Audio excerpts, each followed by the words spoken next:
चकनाचूर।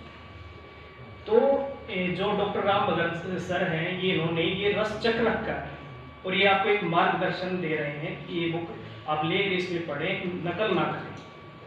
और एक है संस्कृत में है कि लिम्बतिन तमो अंगानी वसति नभः, कहता है कि जिस प्रकार आपको अंधकार में कुछ दिखाई नहीं देता, तो गुरुजी ऐसे होते हैं कि आपको अंधकार से प्रकाश की ओर ले जाने वाले होते हैं। मैं आप सभी का पुनः धन्यवाद।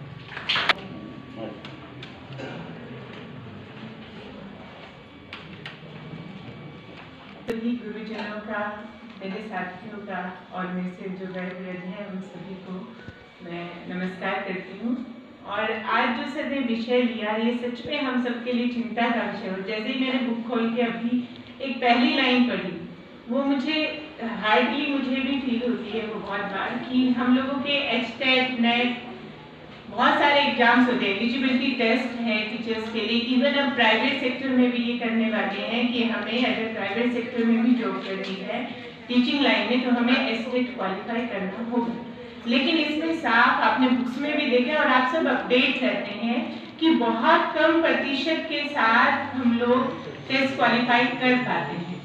दुर्भाग्य है ये हमारा कि हम जो सब्जेक्ट पढ़ा रहे हैं उसी का पेपर दे रहे हैं, वही चीज हमें क्वालिफाई करने के लिए कहा जा रहा है और ऑप्शनल हमें चीजें दी जा रही है, आंसर भी साथ दिए जा रहे हैं, फिर भी हम अधिकतर गलत आंसर चूज कर रहे हैं। इट मीन्स हाँ, ये सच बात हम इसे स्वीकार करते हैं कि हम डीप नॉलेज किसी भी चीज की नहीं ले रहे हैं। हम नकल का सहारा लेने के लिए मोटी मोटी चीजें हम पढ़ना चाह रहे हैं कि हमें कोई मोटी मोटी तथ्य बता दे जिससे डिग्री में अच्छे मार्क्स आ जाए, दैट्स इट। लेकिन उसके बावजूद हम सब जानते हैं कि बहुत सारे जो लोग हैं आज भी बेरोजगारों की संख्या में बैठे हैं, और जो इंटेलिजेंट है वो चाहे रोजगार में ना हो, सरकारी विभाग में ना हो, फिर भी प्राइवेट सेक्टर में भी कामयाब है और ट्यूशन वगैरह करके बच्चों को मोटिवेट करके इंस्टीट्यूशंस वगैरह ज्वाइन करके ऑनलाइन क्लासेस पढ़ाकर भी आज करोड़ों कमा रहा है। रीजन सिर्फ यही है कि सर वाली बात है, जो मेहनत कर रहा है वो कमा रहा है। हमने अपना दामन खुद ही फाड़ लिया, अब बैठ के सीने का टाइम भी हमारा खुद का ही होना चाहिए। हम आज पहले अपनी गलतियां जो कर चुके सो कर चुके, लेकिन जागो तभी सवेरा। आज अगर आज भी हम उठ जाएं, आज भी हम जाग जाएं। देखिए गीता में, गीता का भी विषय आया था तो मैं एक लाइन इसमें बोलना चाहूंगी। गीता में लिखा है उत्तिष्ठ जागृह प्राप्य बड़ा।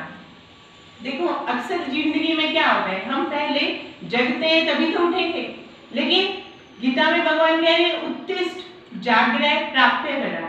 पहले उठो, फिर जागो, फिर मुझे जो अच्छे सत्पुरुष हैं उनके पास जाकर, उनके सानिध्य में जाकर जो आपको प्राप्त करना है, जो भी कुछ, चाहे वो आध्यात्मिक हो चाहे संसारिक हो, उसे आप प्राप्त कर सकते हैं।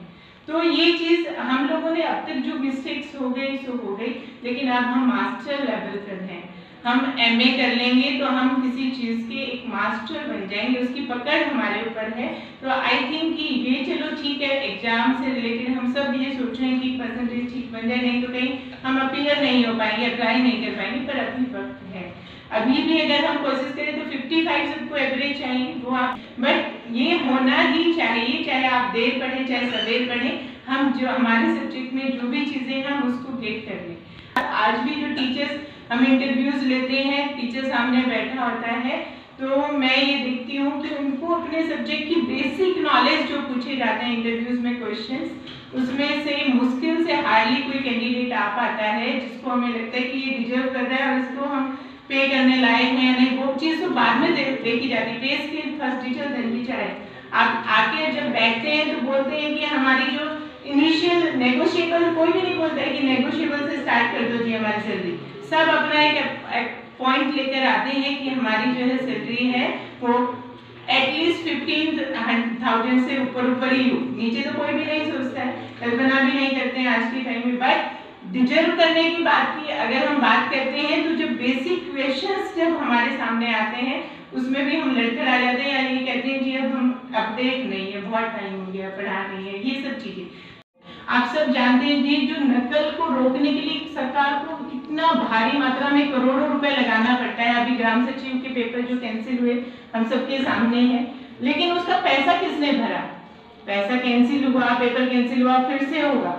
वो कहीं ना कहीं जो आप 500 रुपए हर बार भर रहे हो, पेपर में आप खर्च करते हो, उस पेपर सीट का पैसा अगर आप करो 2 रुपए भी अगर एक सीट का पेज लगाओ, आपने हार्डली आपने 20 पेज भर दिए होंगे, तो आप उसको 50 रुपए से ज्यादा हमारी लागत नहीं है।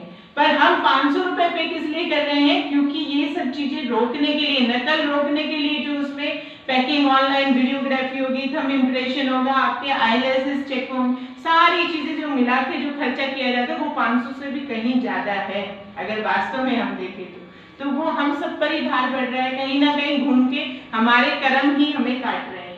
तो हम कोशिश करें, मैं चाहूंगी कि ये जो बुक आई है इसको आप ले जाके रख नहीं देना, अपने बच्चों को भी पढ़ाइएगा, अपने आपके जो फैमिली मेंबर्स है जहां हम देखते हैं उनको पढ़े नहीं, सिर्फ मनन। देखो सीखना तो सबको ही पड़ता है। अगर आज हम कुछ अच्छे लोग होते हैं मनन से सीख जाते हैं, चिंतन करेंगे विषय पे उसको सीख जाएंगे। कुछ होते हैं जो अनुकरण से सीख जाते हैं, सामने वाले से कोई गलती हुई, उसने कुछ मिस्टेक की, हम उससे देखकर सीख गए तो हम सरलता से सीखे। लेकिन तीसरे होते हैं ठोकर खाकर सीखते, ठोकर खाएंगे फिर उसको सुधारने का कोई मौका भी नहीं रहेगा, फिर गलती इतनी बढ़ जाती है कि उसको रिपीट हम कुछ भी सॉल्व नहीं कर सकते, कोई हमारे पास सॉल्यूशन नहीं है। गए तो गए, हाथ से निकल गया तो निकल गया, पर फिर पछताने से क्या फायदा? सीखा तो उसने भी, सीखा तो तीसरे वाले ने भी, पर कब सीखा?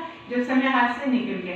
तो अभी तो हमारे करियर की स्टार्टिंग है, हम सब एक मंच पर आए हैं, अभी तो हम एक विद्यार्थी हैं, पढ़ रहे हैं, अभी हम बहुत कुछ आगे कर सकते हैं। हमें डिस्टेंस एजुकेशन में कोई हमें बेसिक नॉलेज कोई पढ़ने ये करना चाहिए नहीं करना चाहिए कोई नहीं बताता, सिर्फ थ्योरेटिकल हमारे पास जो चीजें हैं उसे पढ़ लो तो पढ़ लो, नहीं पढ़ो तो मत पढ़ो।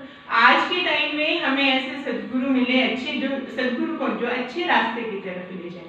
देखिए एक माँ तो क्या तो एक ही दिल है, माँ के दिल जैसा दुनिया में कोई दिल नहीं, लेकिन सद्गुरु के लिए एक बहुत अच्छा विचार मैंने किसी बुक में पढ़ा था कि एक सद्गुरु का दिल 100 माँ के दिल के बराबर होता है। इसीलिए तो वो हमारे लिए इतना बारीकी से चिंतन कर रहे हैं कि हमारा यहाँ पास कराना एमए इनका मकसद नहीं, इनका मकसद है कि हम कहीं जाकर बहुत अच्छा आगे भविष्य में भी हम अपने जीवन से कोई खिलवाड़ नहीं करें, बहुत अच्छा करें। तो मैं एक बार फिर से हार्टली हम सभी विद्यार्थियों की तरफ से रामभगत सर को और अपने संस्कृत डिपार्टमेंट को थैंक्स कहना चाहेंगे और आभार व्यक्त करते हैं कि आपने आज कोशिश करेंगे इस पे चिंतन मनन करें और जितना हो सके अच्छी बातों को आगे से आगे फैलाएं ताकि हमारा देश फिर से पकड़े, जहां हिंदुस्तान बन सके और हम फिर से विश्व गुरु भारत की कल्पना कर सकें। तो एक बार फिर से धन्यवाद। और कोई विद्यार्थी अन्य कॉपी